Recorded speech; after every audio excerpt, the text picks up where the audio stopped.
बहुत सारे लोग क्या करते हैं, जमीन का मौखिक बंटवारा कर लेते हैं, जिसको बोलते हैं ओरल पार्टीशन। ठीक है, अब यहाँ पर ओरल पार्टीशन को लेकर कई बार जो है कोर्ट का फैसला, ये पटना हाई कोर्ट का फैसला है। लेकिन हम आपको बता दें, ओरल पार्टीशन के लिए अभी वर्तमान में कौन सा कानून है, यानी अभी वर्तमान में अगर आप मौखिक बंटवारा करते हैं तो कौन सा कानून लागू होता है।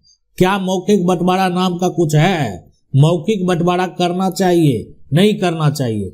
इसलिए कि सबसे बड़ा सवाल आखिरकार तो यही आएगा कि हमारा जो कानून है, उस कानून में हम जो मौखिक बंटवारा करते हैं संपत्ति का, भाई से करें, चाचा से करें, या जो परिवार का लोग है उससे हम कर लेते हैं, तो मौखिक हम जो बंटवारा करते हैं तो क्या वो कानूनी रूप से, ये बेहद महत्वपूर्ण बात है कि कानूनी रूप से मान्य है या नहीं है। अगर वो मान्य है तो ठीक है, नहीं मान्य है तो क्यों नहीं मान्य है, क्या कंडीशन है, तो देखें हम आपको यहाँ पर बताएंगे ना कि मौखिक बंटवारा जो है, यानी कानूनी रूप से अगर देखा जाए तो दोनों है, यानी कहीं पर मान्य है, कुछ ऐसा कंडीशन है जिस वजह से मान्य है, कुछ ऐसा कंडीशन है जिस वजह से यहाँ पर जो है मान्य नहीं है। तो दोनों को समझना बेहद जरूरी है। अगर आप दोनों को समझ लेंगे और आप मौखिक बंटवारा कर भी लेंगे तो भविष्य में किसी प्रकार का कोई दिक्कत नहीं होगा।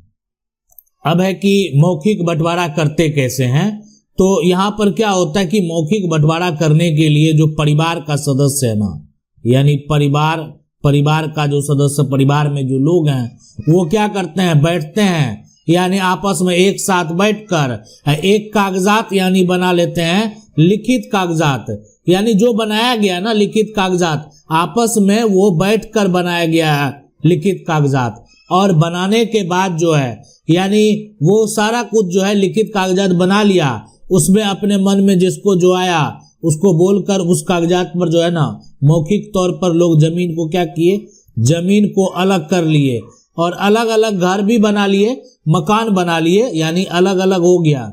अब इस पर मकान बन गया है और यही सब प्रक्रिया जो होता है ना, आसपास के लोग हैं, पड़ोस के जो लोग हैं, यानी वो बैठते हैं और वो भी देखते हैं कि ये लोग जो है इस तरीके से जमीन पर कायम है, और यही हो गया यहाँ पर ओरल पार्टीशन करना। तो क्या ओरल पार्टीशन को कानून ने मान्यता दिया है, कोर्ट ने मान्यता दिया है? क्या कभी विवाद होता है? हम मौखिक बंटवारा किए हुए हैं, तो क्या विवाद अगर होता है तो कानूनी तौर पर ये विवाद जो है एक तरह से आखिरकार जो हाई कोर्ट के फैसले हैं या सुप्रीम कोर्ट के फैसले हैं, वो जजमेंट क्या कहता है, फैसला क्या कहता है, ये भी जानना बेहद जरूरी है। यहाँ पर यही हुआ, परिवार में देखा, पहले मौखिक बंटवारा कर लिए, अब ये सब कोई दूसरा लोग नहीं है, परिवार का लोग है। ठीक है, ये भी देख सकते भाई है, ये भी भाई है, यानी सभी परिवार के लोग हैं। लेकिन आज जो है यहाँ पर सीमा को लेकर विवाद हो गया, यानी ये जो है विवाद का बहुत सारा कारण उठता है। एक बात आप समझ लें, मौखिक बंटवारा लोग कर लिए हैं, ठीक है, अब है कि ये इधर ये थे और इधर ये थे, ठीक है, ये बीच वाला जमीन है। अब इधर इनके घर का जो प्लॉट है, इनके पीछे से जो आप कह सकते हैं यहाँ पर एनएच जो है, यहाँ पर एनएच का निर्माण अब होना है, तो अब इनका जमीन तो इस भाई का काफी कीमती हो जाएगा, इनका नहीं होगा। तो अब ये दबाव बना रहे कि नहीं, इस जमीन को जो है ना पहले ऐसे बांटा गया था, अब यहाँ से गुजर रहा है क्या, ये गुजर रहा है यहाँ पर एनएच, यहाँ भी एक भाई, यहाँ भी एक भाई, अब कह रहा नहीं ये नहीं होगा, इसलिए नहीं होगा कि ये तो जो एनएच है अब ऐसे बांटना होगा, हमको भी रोड साइड में चाहिए, तो विवाद हो गया, होना तय है, विवाद होगा।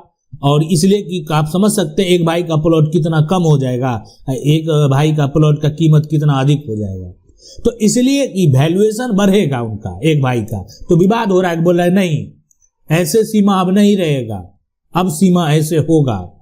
और यहाँ पर बंटवारा मौखिक था।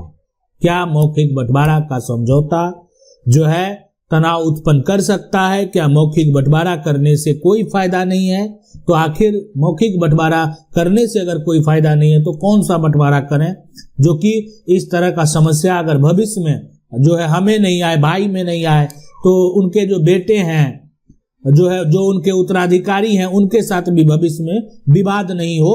तो ऐसा कौन सा दस्तावेज डॉक्यूमेंट तैयार कर लें तो ये विवाद जो है हमारे बच्चे को, हमारे पोते को कभी नहीं होगा। तो ये जानना समझना बेहद जरूरी है। आज बहुत सारा विवाद कोर्ट में जो लंबित है, यानी वो पूर्वज की संपत्ति के बंटवारे को लेकर है, पूर्वज की संपत्ति के हक को लेकर है। किसी ने हक अपने मन से बेच दिया, किसी ने अपने मन से मकान बना लिया, कोई एक तरह से जो है किसी को हक दे नहीं रहा है, किसी का जमीन जो है अपने नाम पर करा लिया। तो विवाद, यही सब विवाद है जो कि विवाद आपको कानून में, कोर्ट में देखने को मिलेगा। तो आखिरकार इन सभी के लिए क्या करना बेहद जरूरी है।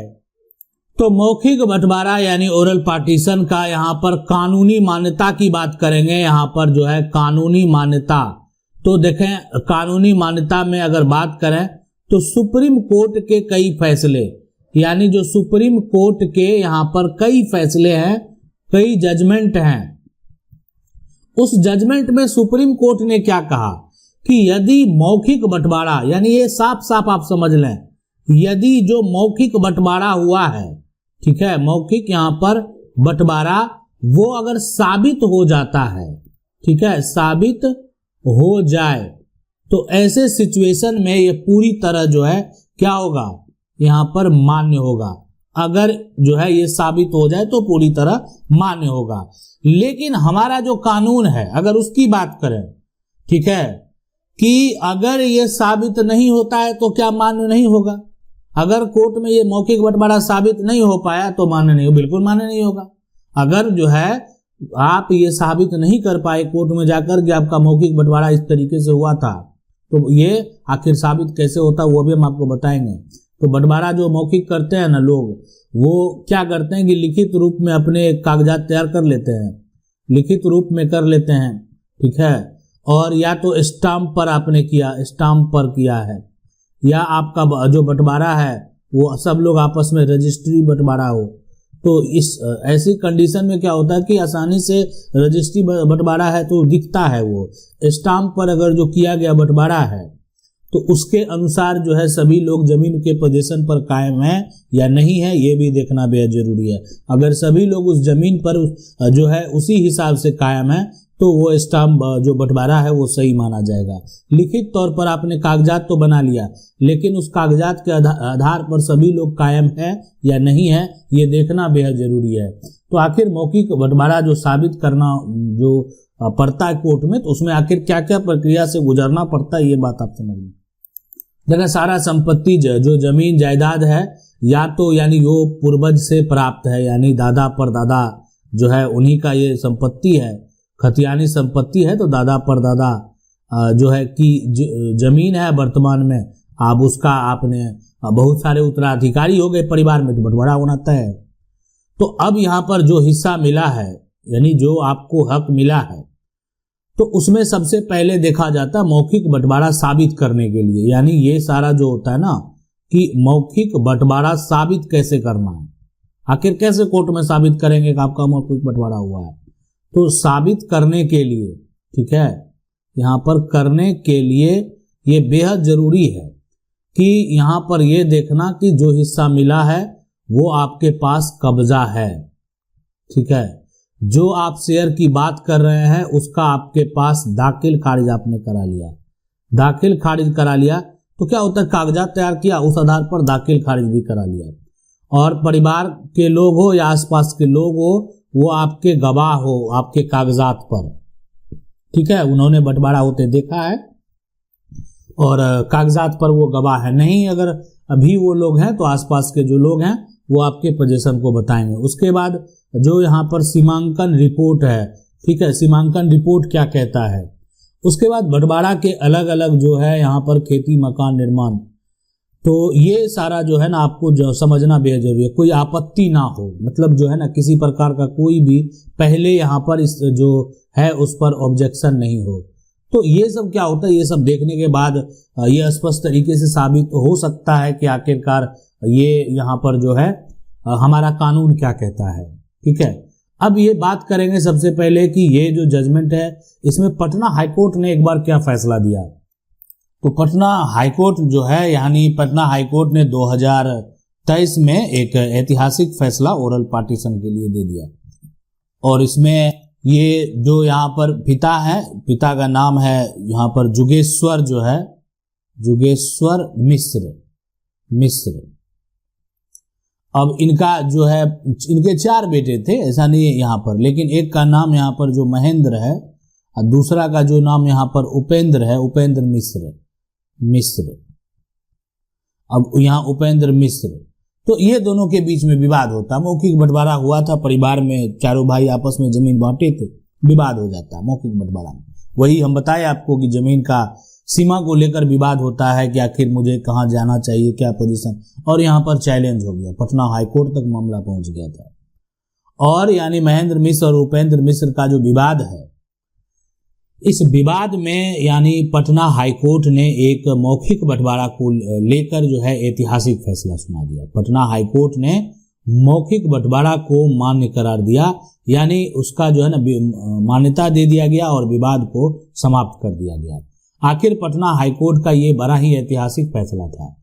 आखिर ये जो फैसला दिया गया होगा, ये आप सोच सकते हैं कि सारे साक्ष्य को देखते हुए, जमीन का पोजीशन को देखते हुए, आसपास के लोगों की गवाही को देखते हुए, जमीन के यहाँ पर अगर जो है दाखिल खारिज की स्थिति को देखते हुए, अब यहाँ पर मान लेते हैं कि आपने जमीन का बंटवारा किया और आपने जमीन का मोटेशन अलग अलग नहीं कराया, तो इससे क्या समझा जाएगा कि आपका बंटवारा का कागजात कभी कोई फर्जी करार दे सकता है। इसलिए जब भी जमीन का बंटवारा बनाए, जब भी जमीन का पंचनामा बनाए, या जब भी जमीन का रजिस्ट्री बंटवारा करें, बंटवारा यहाँ पर स्टाम्प पे करें, जैसे भी करें, आपको उसके आधार पर जमीन का दाखिल खारिज यानी राजस्व रिकॉर्ड में नाम दर्ज करा लेना बेहद जरूरी है। आशा करते हैं वीडियो अच्छा लगा होगा। वीडियो को लाइक जरूर कर दें। चैनल को पहली बार देख रहे हैं, सब्सक्राइब करके जो बेल आइकन है उसको जरूर दबा लें। मिलते हैं अगले वीडियो में, तब तक के लिए जय हिंद।